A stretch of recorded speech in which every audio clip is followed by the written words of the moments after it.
All right.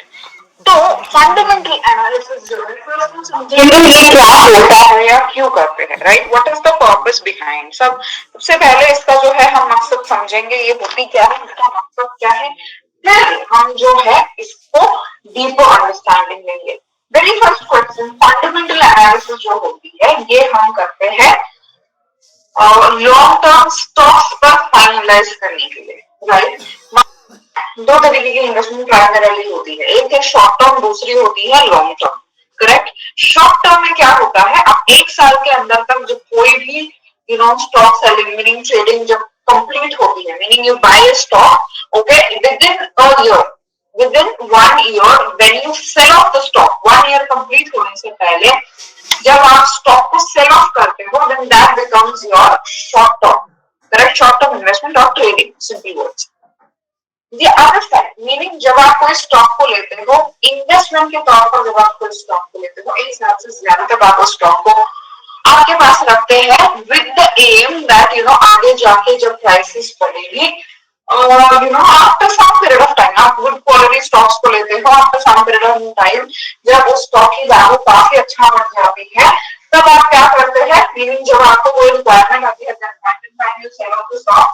so that becomes your long term investment. So fundamental analysis जो है ये long term investment के लिए जब आप स्टॉक चूज करते हो, इस स्टॉक को फाइनलाइज करने से पहले, कोई भी स्टॉक आप बाय करने से पहले या स्टॉक को फाइनलाइज करने से पहले, लॉन्ग टर्म के लिए जब स्टॉक को फाइनलाइज करने से पहले हम क्या करते हैं, हम करते हैं फंडामेंटल एनालिसिस। ओके, अब ये जो फंडामेंटल एनालिसिस है इसमें काफी सारी चीजें इन्वॉल्व है, right? Before we get into it, वो जो प्रोसेस है, ये जो प्रोसीजर है उसको यानी फंडामेंटल एनालिसिस का जो साइंस है वो समझने से पहले हम जो है यहाँ पर we are just giving you few examples, right? ये मैंने यहाँ पर क्या किया है, डिफरेंट डिफरेंट सेक्टर्स या इंडस्ट्री से एक एक स्टॉक्स मैंने चूज किया है, राइट? जैसे केमिकल इंडस्ट्री या केमिकल सेक्टर से आरपी इंडस्ट्रीज है, देन एफएमसीजी में से ब्रिटानिया है, फुटवेयर से बाटा है, पेंट इंडस्ट्री से एशियन है, मेडिकल सॉरी फार्मा सेक्टर से इक्का लैब्स है, एंड देन बीएफएसआई सेक्टर से we have HDFC limited, right? तो हमने क्या किया है यहाँ पर बेसिकली आप देख रहे हैं कि स्टॉक्स पर जब गुड क्वालिटी जब अच्छे स्टॉक्स में जब आप लंबे समय तक इन्वेस्टेड रहते हैं तो इसमें फायदा होती है कि नहीं, इसमें रिटर्न्स आती है कि नहीं, कितना प्रतिशत तक या फिर कौन सा लिमिट तक रिटर्न्स मिलती है, ये हमने चेक किया है। तो चेक करने के लिए मैंने टाइम पीरियड लिया है 10 इयर्स का। Of course it is not necessary that long term माने 10 इयर्स होनी चाहिए यहाँ पर, just for the convenience of doing it also एक round figure के लिए what we have done, we have taken 10 years of time. Okay, अब it can be anything depending on your aim, आप क्या चाहते हो, कितना टाइम तक आप रहना चाहते हो मार्केट में, आप उस पर्टिकुलर स्टॉक में आपको आप कितने टाइम तक उसको होल्ड करना चाहते हो, उसके बेसिस पर होगा आपका investment, right? There is no mandate that 5 years या 10 years होनी चाहिए। सो हमने यहाँ पर 10 इयर्स को लिया है।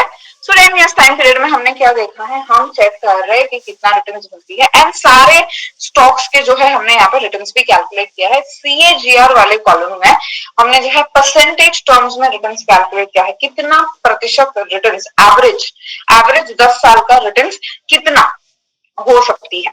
तो आरबी इंडस्ट्रीज ने दिया है 44%, Britannia 33%, likewise for all the stocks, correct?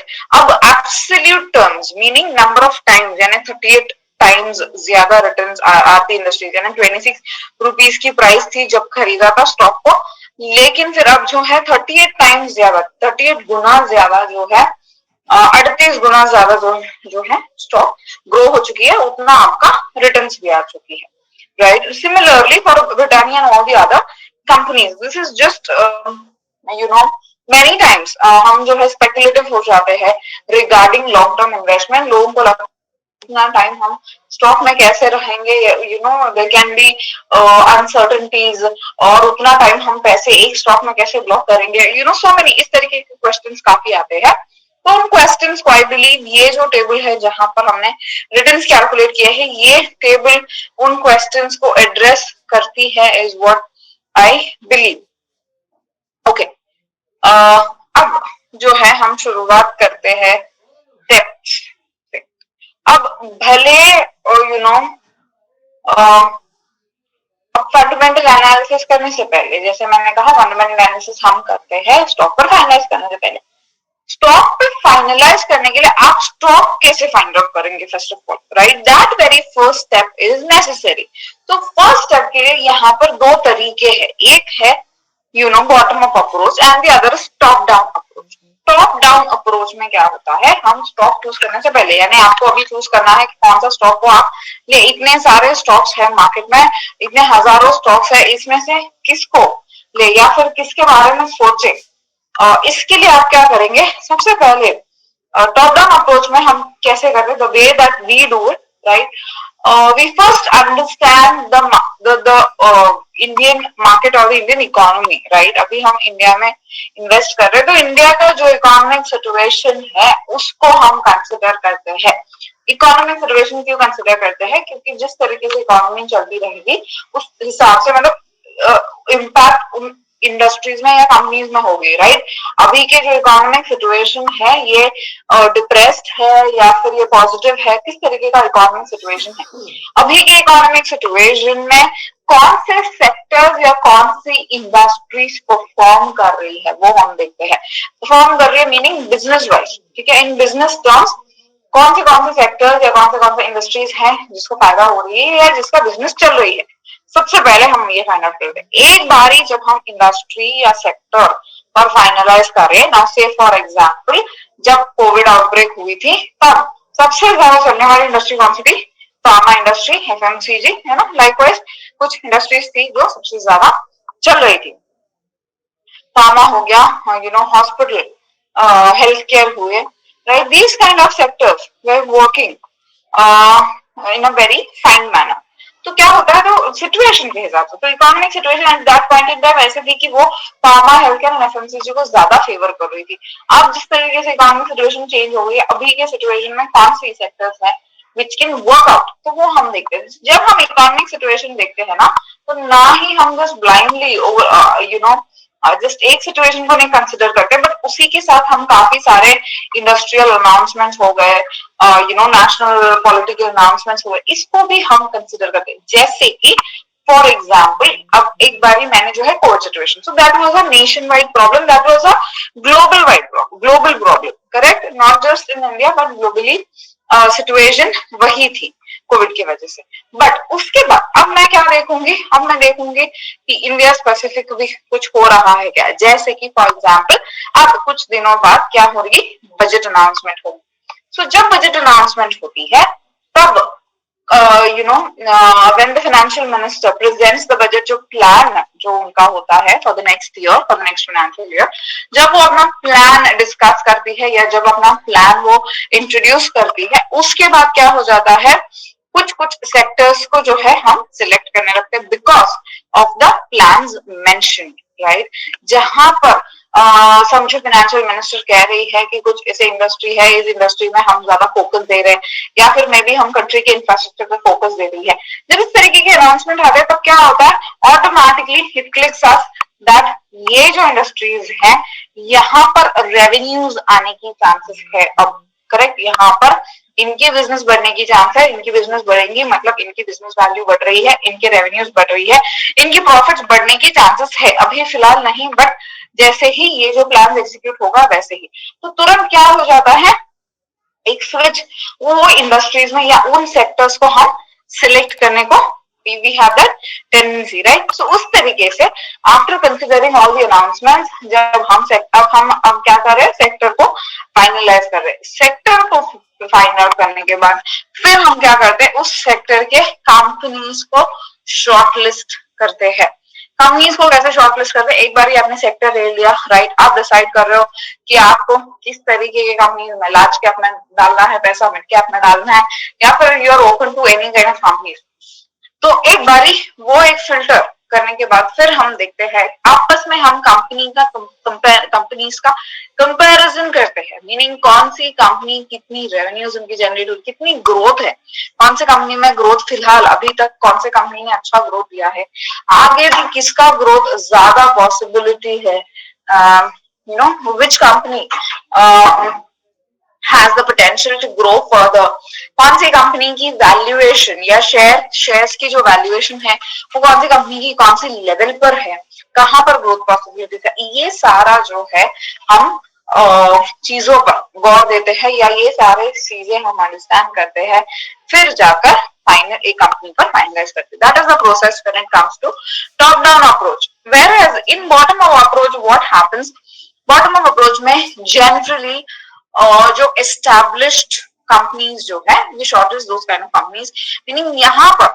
Economic sectoral check जो है ये बाद में होती है. Meaning first you shortlist on a company, so on a company which is probably prominent in the market. Say for example अभी कोई company है जो मार्केट में बहुत ज्यादा ट्रेंड में है या मार्केट में बहुत ज्यादा इन्वेस्टमेंट हो रही है उस कंपनी में, या फिर कोई कंपनी स्पेसिफिक अनाउंसमेंट आ गई, so that way you're shortlisting on a company. Then you are checking कि उस कंपनी का सेक्टर में पोजीशन क्या है, उस सेक्टर का सिचुएशन क्या है, how well is the company blending with the economic situation, ये सारा चीजें आप बाद में देखते हैं. these are the two ways, right? एक तो आप अभी आपको उन्नीस का आइडिया नहीं है तो आप क्या कर रहे हो, पूरा इकोनॉमिक स्टडी सेक्टोरल स्टडी वगैरह कर रहे हैं. देन दूसरा एक है जहां पर आपको कंपनीज का कुछ आइडिया है, but before finalizing on the company you are looking up on the economical and market situation also. Okay, अब जो है जैसे मैंने कहा था कंपनी को फाइनलाइज करना है, मीनिंग आप जो है कंपनीज का कंपैरिजन करना है, कंपनीज को स्टडी करना है, अपने सेक्टर को फाइंड आउट कर लिए, इकोनॉमिक सिचुएशन के हिसाब से आपने कंपनी को शॉर्टलिस्ट किया या फिर ऑलरेडी कुछ अनाउंसमेंट के बेसिस पर आपने कंपनी को शॉर्टलिस्ट किया. अब इस कंपनी को आपको स्टडी करना है, राइट? यही कंपनी के जो बाकी कॉम्पिटिटर्स हैं उन कॉम्पिटिटर्स के साथ भी आपको इस कंपनी का कंपैरिजन करना है, फिर जाकर आप जो है स्टॉक को खरीदेंगे. अब कंपनी को स्टडी करने के लिए या कंपनी के कॉम्पिटिटर्स का भी अगर स्टडी करना है तो कौन से पैरामीटर्स पर आप स्टडी करेंगे? वेरी फर्स्ट फैक्टर, आप उस कंपनी का ऑल्सो उस कंपनी के जो कॉम्पिटिटर्स है उनका आप बिजनेस स्टडी करेंगे. मतलब किस तरीके का पूरा बिजनेस मॉडल का आप अंडरस्टैंडिंग लेंगे, क्या बिजनेस है, किस तरीके से इनको रेवेन्यूज आती है, इनके इनकम स्ट्रीम कौन सी है, रेवेन्यू की स्ट्रीम्स कौन सी है, उसी टाइम पर एक्सपेंसेस की स्ट्रीम्स भी कौन सी है. भले ये इनकम क्रिएट कर रही है तो एक्सपेंसेस इनका कौन से लाइन पर जा रही है, what all are there income, meaning geographical destinations इनके कौन से है, इनके जो कस्टमर्स है ये किस तरीके के कस्टमर्स है, किस तरीके के कंपनीज है, या फिर कौन से मार्केट में ये कौन सा मार्केट इनका कस्टमर्स है. इस तरीके का जो बेसिक डिटेल्स है, business details first we understand. Because ये बिजनेस डिटेल्स मॉडल क्यों हम समझ रहे हैं, क्योंकि हमें श्योरिटी लेकर आना है कि आगे ये कंपनी सस्टेन करेगी, बरोबर? क्योंकि हम लॉन्ग टर्म के लिए इन्वेस्टमेंट देख रहे हैं. जब हम लॉन्ग टर्म के लिए इन्वेस्टमेंट देखेंगे तब हम देखेंगे कि कंपनी सस्टेन करेगी क्या उतने टाइम तक. आप 1 साल सोच रहे हो, 2 साल सोच रहे हो या 5 साल सोच रहे हो, जब तक आप मतलब जितना टाइम भी आप सोच रहे हो इन्वेस्टेड रहने का उतना टाइम तक ये कंपनी भी सस्टेन होना चाहिए, इस कंपनी का बिजनेस चलते रहना चाहिए, इस कंपनी के बिजनेस में ग्रोथ होना चाहिए. तो ये सारे फैक्टर्स को अंडरस्टैंड करने के लिए या एस्टैब्लिश करने के लिए what we do a business model check, we understand the business, right? Business समझ लिया, कंप्लीट बिजनेस जो है ये समझ लिया, इसका चलन समझ लिया, उसके बाद हम देखेंगे फाइनेंशियल स्टेटमेंट एनालिसिस, बेसिकली उनका पूरा फाइनेंशियल्स, करेक्ट, कि नंबर्स के हिसाब से ओके ये लोग बोल रहे कि बिजनेस बढ़ेगा या अब तक बढ़ रही है, इसको आप श्योरिटी कैसे करेंगे या फाइनलाइज कैसे करोगे कि कोई बोल रहा है that the business was growing, how will you finalize on their word? इसके लिए हम क्या करते हैं, नंबर्स चेक करते हैं कंपनी का, उनका सेल्स के नंबर्स हो गए, उनके प्रॉफिट्स के नंबर्स हो गए, राइट? एवरी नंबर टाइम पर ये टैक्स पे करते हैं क्या, इनका टैक्सेशन होती है क्या टाइम पर, इनके पास कैश है क्या, इनफ कैश फ्लो आ रही है क्या कंपनी के पास, इनके पास इनफ एसेट्स है कि नहीं, इन्वेस्टमेंट्स इनकी बढ़ रही है कि नहीं, इन्वेस्टमेंट्स कर रहे हैं कि नहीं, ये सारे पॉइंट्स जो है हम देखते हैं। Now financial statement analysis we will do, हम थोड़े डिटेल में जो है फाइनेंशियल स्टेटमेंट एनालिसिस करेंगे नेक्स्ट स्लाइड्स में, correct. Now apart from financial statement analysis what are the other factors that we look into? Promoters pledge, हम first of all management quality देखते हैं, राइट। मैनेजमेंट में या पूरा बोर्ड में who all are the ones who are in the board या फिर in the management। अब ये डिटेल्स आपको कहां से मिलती है? आपको मिल जाती है कंपनी के एनुअल रिपोर्ट से, राइट। कि कंपनी के मैनेजमेंट में कौन कौन है, बोर्ड ऑफ डायरेक्टर्स कौन है, बोर्ड मेंबर्स कौन कौन है, ये सारा यू नो डिटेल्स आपको एनुअल रिपोर्ट में मिल जाती है। एंड ये सारा डिटेल्स हम देखते हैं। नाउ क्यों हम देखते हैं? बिकॉज डेफिनेटली एक कंपनी का बिजनेस, कंपनी का future depends a lot on it's management, correct. Management जो मेंबर्स है ये एक्सपीरियंस्ड है कि नहीं इनके फील्ड में, इनका एक बैकग्राउंड चेक भी हम करते हैं। हमें जो है मैनेजमेंट का details we get from the annual report. आगे का जो बैकग्राउंड चेक है we do from different sources. Now, after that, what we look into is we look into the promoters pledge. Promoters pledge का मतलब है company के जो promoters हैं उनके पास भी उनका कुछ शेयर होल्डिंग होता है, करेक्ट। कोई भी कंपनी लो आप, प्रमोटर होल्डिंग होती है थोड़ी, फिर जाके पब्लिक होल्डिंग होती है। अब प्रमोटर होल्डिंग है वो ज्यादा होती है, meaning in a way that भले प्रमोटर का होल्डिंग 59% हो एंड पब्लिक का होल्डिंग 61% हो, भले if that is the case, public meaning there are a lot of people involved in that 61%, whereas promoter holding में members जो है वो काफी कम रहेंगे। so that is why the concentration जो है single individual members के पास जो shares का जो concentration है वो promoter holding में ज्यादा होता है, right। so now what we are checking, हम जब promoters pledge चेक करते हैं तो हम pledge का मतलब है जब मोरेटोरियम रखना है, गिरवी रखती है जब कंपनीज या प्रमोटर्स जब शेयर्स को, उनके शेयर्स को जब वो गिरवी रखती है कोई फंडिंग जरूरतों के लिए, तो उससे हम कहते हैं प्लेज, ठीक है। शेयर्स प्लेज का मतलब है शेयर्स को गिरवी रखना या मोरेटोरियम। सो प्रमोटर्स प्लेज जो है ये हर क्वार्टर, जैसे ही कंपनी उनका क्वार्टरली रिपोर्ट या क्वार्टरली परफॉर्मेंस रिपोर्ट जब वो जनरेट करती है, क्वार्टरली परफॉर्मेंस जब वो पब्लिश करती है, उसके जस्ट पहले ही वो अपना शेयर होल्डिंग पैटर्न करके कुछ होता है, शेयर होल्डिंग पैटर्न भी वो डिस्प्ले करते हैं। एंड उसमें एक स्पेस होता है प्रमोटर्स प्लेज, वहां पर आपको दिख जाएगी अगर कंपनी के प्रमोटर्स ने कुछ शेयर्स गिरवी रखी है, देन वो वहां पर आपको प्रमोटर्स प्लेज एरिया में का स्पेस है। यहाँ पर मैंने डाला था थर्मैक्स लिमिटेड। सो थर्मैक्स का बेसिक डिटेल्स यहाँ पर आ गई है कि आज कौन से प्राइस पर क्लोज हुआ है, मार्केट कैप कितना है, राइट। डेली मार्केट कैप यहाँ पर अवेलेबल हो जाती है, प्राइस चार्ट अवेलेबल है यहाँ पर।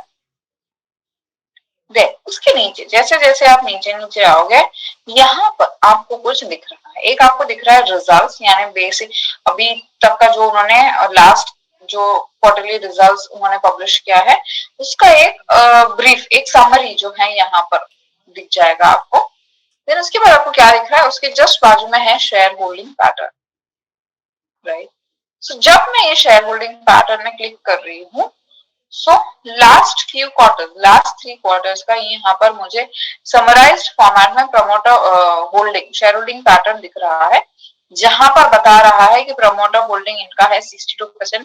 पिछले 3 क्वार्टर से it is the same, promoter holding as well as public holding is the same for the previous 3 quarters. उसमें कोई चेंजेस नहीं आया है, ना एडिशन हुई है ना डाइल्यूशन हुई है, राइट। अब यहाँ पर एक स्पेस है नीचे, प्रमोटर्स प्लेज होल्डिंग। अब for Thermax for the last 3 quarters promoter pledge हुई नहीं है, इसी वजह से वहां पर आपको दिख भी नहीं रहा कि प्रमोटर प्लेज का जो कॉलम में आप देखोगे आपको सिर्फ 0 दिख रहा था, राइट। मैं उसका एक्सपैंडेड वर्जन में आ गई हूँ यहाँ पे। एक्सपैंडेड वर्जन में भी मुझे यहाँ पर कॉलम नहीं दिख रहा है प्रमोटर्स प्लेज का, right. I am not able to see the column for promoters pledge here. जो भी कंपनीज ने अपने शेयर्स को प्लेज किया होता है उनका सेपरेट प्रमोटर्स प्लेज करके कॉलम यहाँ पर साइड में आ जाती है जिसमें डिटेल्स दिया होता है कि कितना प्रतिशत प्लेज्ड है। यहाँ पर भी आप देख सकते हैं प्रमोटर्स प्लेज जो है is 0, there is nothing, right, for the past 3 quarters. तो इसी तरीके से बाकी कंपनीज का भी आपका मिल जाता है। सो वॉट एवर कंपनी, जो भी कंपनी में आप इन्वेस्ट करना चाहते हो उस कंपनी का भी आपको इस तरीके से डिटेल्स मिलेगी। नाउ द थिंग इज, ये क्यों देखना है या फिर इसमें क्या देखना है। जैसे मैंने कहा, एक जब शेयर्स गिरवी रखती है उसका डिटेल्स वहां पे दिखता है। Now the logic that we are applying here is every quarter, हर क्वार्टर में डिटेल्स मिल जाता है, राइट, शेयर होल्डिंग का। तो जब आप कंपेयर करेंगे क्वार्टर्स का, तो ऐसा नहीं होना चाहिए कि हर क्वार्टर बाद प्रमोटर प्लेज बढ़ती जा रही। जैसे कि से फॉर एग्जांपल जून क्वार्टर में प्रमोटर ने क्या किया, उनका जितना भी होल्डिंग है उसका 15% उन्होंने गिरवी रख दिया या प्लेज कर दिया। अब सितंबर क्वार्टर आ गई तो ये 15 बन गई 20, राइट। उसके बाद जब दिसंबर क्वार्टर का प्रमोटर शेयर होल्डिंग पैटर्न आ गई तो प्रमोटर्स प्लेज हो गई 20 से 30। So this kind of increase is not acceptable, क्योंकि जैसे जैसे प्रमोटर्स प्लेज इंक्रीज हो रही है तो दो चीजें दिखती है। एक कि ये अपना जो है बार बार इन्हें फंडिंग करना पड़ रही है, इन्हें अपने बिजनेस में से प्रॉब्लली ग्रोथ नहीं आ रही है, अपने बिजनेस में से इन्हें इनफ फंड नहीं मिल रही है बिजनेस को आगे लेके जाने का, राइट। खुद के बिजनेस में से after a point own business में से फंड होनी चाहिए एक्सपांशन के लिए, correct. So that thing is not happening, जिसके वजह से उन्हें बार बार गिरवी रखना पड़ रहा है। दूसरा, उनको और प्रोबेबली उनको और कोई सोर्स नहीं मिल रही या फिर और कोई सोर्स में से उन्हें फंडिंग प्रोबेबली नहीं मिल रही, जिसके वजह से उन्हें बार बार अपने शेयर की गिरवी रखना पड़ रहा है, राइट। तीसरी चीज जो है, अगर इसी तरीके से अगर ऐसे ही कंटिन्यूसली प्रमोटर्स प्लेज करते जा रहे या बार बार उनका अगर प्रमोटर्स प्लेज इंक्रीज होती जा रही है, then what happens in the long run, they won't be able to pay. क्योंकि जैसे बर्डन अगर ज्यादा आ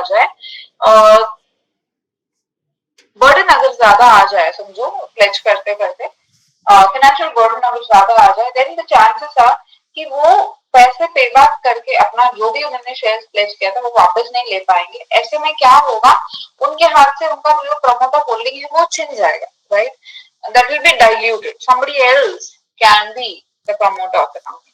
तो such kind of company you would not want, right. क्योंकि जैसे मैंने कहा प्रमोटर्स प्लेज उनका क्यों बढ़ता है, क्योंकि उन्हें खुद के उनके बिजनेस से फंडिंग नहीं आ रही है, उनके खुद के बिजनेस से वो ग्रोथ नहीं आ रही। सो जो बिजनेस में ग्रोथ नहीं है वो बिजनेस की वैल्यू भी नहीं बढ़ेगी, वो आगे जाके वैसे ही उनका ग्रोथ जो है वो थोड़ा सा स्टेगनेंट हो जाएगी। सो इस तरीके की कंपनी में इन्वेस्ट करके वैसे ही आप लोगों का मतलब किसी का भी जो है फायदा नहीं होगी, क्योंकि जब तक बिजनेस ग्रोथ नहीं होगी या बिजनेस वैल्यू में इंक्रीज नहीं होगी तब तक स्टॉक के प्राइसेस या स्टॉक वैल्यू भी नहीं बढ़ेगी। When business value increases, that is when stock value also increases.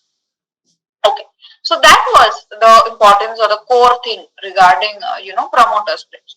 Now, one more thing that you would want to see is the management discussion and analysis report, annual report में। अब ये annual report में एक separate page है जिसका heading ही होता है management discussion and analysis report, right. अगर आप वो पेज विजिट करेंगे तो वहां पर आपको उस कंपनी का या बिजनेस का बेसिक डिटेल सारा कुछ मिल जाता है। मीनिंग कौन से बिजनेस में है, किस तरीके का बिजनेस में है, क्या क्या चीजें उन्हें अफेक्ट करती है पिछले साल में, या फिर जो साल में वो एनुअल रिपोर्ट निकाला है उस साल का बिजनेस किस तरीके से रहा है, क्या क्या उन्हें थ्रेट्स आई थी, क्या क्या उन्हें अपॉर्चुनिटीज मिली थी, सारा कुछ डिटेल्स लिखते हैं। ऑल्सो सबसे इंपॉर्टेंट पॉइंट ये होता है कि आगे ग्रोथ की पॉसिबिलिटी है कि नहीं, वो लोग आगे बिजनेस एक्सपैंड कर रही है कि नहीं, क्या क्या वो लोग स्टेप्स ले रहे हैं अपने बिजनेस ग्रोथ के लिए, ये भी वहां पर मेंशन होती है। मीनिंग उनका जो प्लान्स है ना आगे बिजनेस के लिए,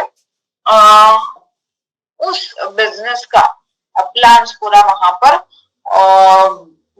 क्रिस्प मैनर में, समराइज्ड मैनर में दिया जाता है। सो व्हाट हैपेंस, जब कोई प्लान अगर सेट कर एज इन्वेस्टर्स वी आल्सो कि कितना पॉसिबिलिटी है ग्रोथ का कंपनी में, राइट। तो पैरामीटर्स वगैरह अंडरस्टैंड करने के लिए, ग्रोथ पॉसिबिलिटीज अंडरस्टैंड करने के लिए, एंड इस अब तक कंपनी जो किस तरीके से परफॉर्म किया है, ये सारा चीज समझने के लिए management discussion and analysis report हम जो है रेफर करते हैं। Then coming to the financial part, जैसे मैंने कहा जो हम फाइनेंशियल स्टेटमेंट एनालिसिस है यहाँ पर हम करेंगे। फर्स्ट ऑफ ऑल हम यहाँ पर 3 स्टेटमेंट्स हमने लिया है एनालिसिस के लिए। एक है प्रॉफिट एंड लॉस, फिर है बैलेंस शीट, फिर है कैश फ्लो। अब प्रॉफिट एंड लॉस अकाउंट में क्या दिखता है या फिर क्या हमें एनालाइज करना है? सबसे पहली चीज रेवेन्यूज या सेल्स यानी बिजनेस ग्रोथ, जिसे हम कहते हैं बिजनेस बिजनेस हो रही है कि नहीं कंपनी का, वो अंडरस्टैंड करने के लिए यहाँ पर हम देखते हैं सेल्स जो है, the very first line net sales, right. इसका हम ग्रोथ देखते हैं, सेल्स हर साल ग्रो हुई है कि नहीं। मैंने नीचे उसके जस्ट नेक्स्ट लाइन में परसेंटेज टर्म्स में ग्रोथ भी कैलकुलेट किया है। मैंने हर साल का ग्रोथ कैलकुलेट किया है कि कितना प्रतिशत इनका एवरेज ग्रोथ होती थी सेल्स में। आइडियली सेल्स हर साल बढ़नी चाहिए, बट मार्केट सिचुएशन और इंडस्ट्रियल सिचुएशन की वजह से बीच में कभी फॉल भी हो सकती है, मीनिंग कमी भी हो सकती है। जैसे कोविड के टाइम में वगैरह आप देखेंगे बहुत सारे कंपनीज का सेल्स जो है कम हो गई थी, क्योंकि वो एक सिचुएशन ही वैसा था, global situation and national situation उस तरीके की, right. So that kind of वो जो वन ऑफ इवेंट है उसको हम एक बार ही थोड़ा सा साइड में कर सकते हैं, but apart from that overall जो है सेल्स आइडियली इंक्रीज होनी चाहिए। अब ये जो कंपनी यहाँ पर मैंने लिया है, जो कंपनी का मैंने डिटेल्स लिया है, वो एक लिस्टेड पेंट कंपनी है, ठीक है। इस कंपनी का अगर मैं देखूं तो हर साल इसका ग्रोथ हो रही थी। इसका एवरेज जो है 7-8% की ग्रोथ इस कंपनी का होता है हर साल। लेकिन 2018 में उनका फॉल हो गया था। अब ये फॉल क्यों हुई ये समझने के लिए मैंने क्या किया, उनका management discussion and analysis report पढ़ी, जहां पर उन्होंने कहा था कि फाइनेंशियल ईयर 18 में ओवरऑल पेंट इंडस्ट्री को, एंटायर पूरा जो इंडस्ट्री है इसको थोड़ा सा डिमांड थोड़ी कम थी पेंट की, जिसके वजह से इनका ओवरऑल एक ग्रोथ जो है थोड़ी सी ऑब्स्ट्रक्टेड थी। ओके, अब इन्होंने जो स्टेटमेंट कहा इसको फाइनलाइज करने के लिए मैंने क्या किया, बाकी के जो इनके कॉम्पिटिटर्स है या बाकी के जो लिस्टेड पेंट कंपनीज है उनका भी मैंने डिटेल्स पढ़ी, मैनेजमेंट डिस्कशन पढ़ी, जिसमें उन्होंने भी सेम सिनेरियो फेस किया था, उनका भी सिचुएशन सेम थी। तो इस तरीके से मैंने फाइनलाइज किया, okay this is industry wide problem. जिस तरीके से उन्होंने कहा वैसे ही this is an industry wide problem. तो इंडस्ट्री वाइड प्रॉब्लम है तो एक बारी के लिए या एक दो बारी के लिए इज फाइन, बट आगे जाके एनी विच वेज वो इंक्रीज होगी, बराबर।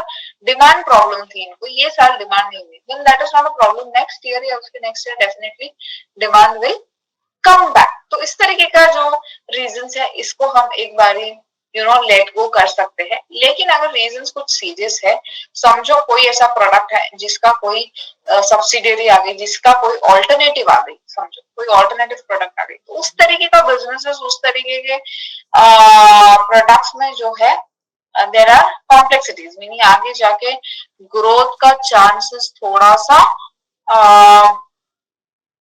ऑब्स्ट्रक्ट हो सकती है। तो यहाँ पर जो है, जो भी उनका ग्रोथ है या फॉल है उसका हमने रीजन फाइंड आउट कर लिया है। ग्रोथ का परसेंटेज देखना इज नेसेसरी, क्योंकि जब आप ग्रोथ परसेंटेज देखोगे आप देखेंगे कि जो भी इनका ग्रोथ हो रहा है हर साल वो एक रेंज में हो रही है, राइट। यहाँ पे हम देख रहे हैं 6-12% का रेंज में होता है।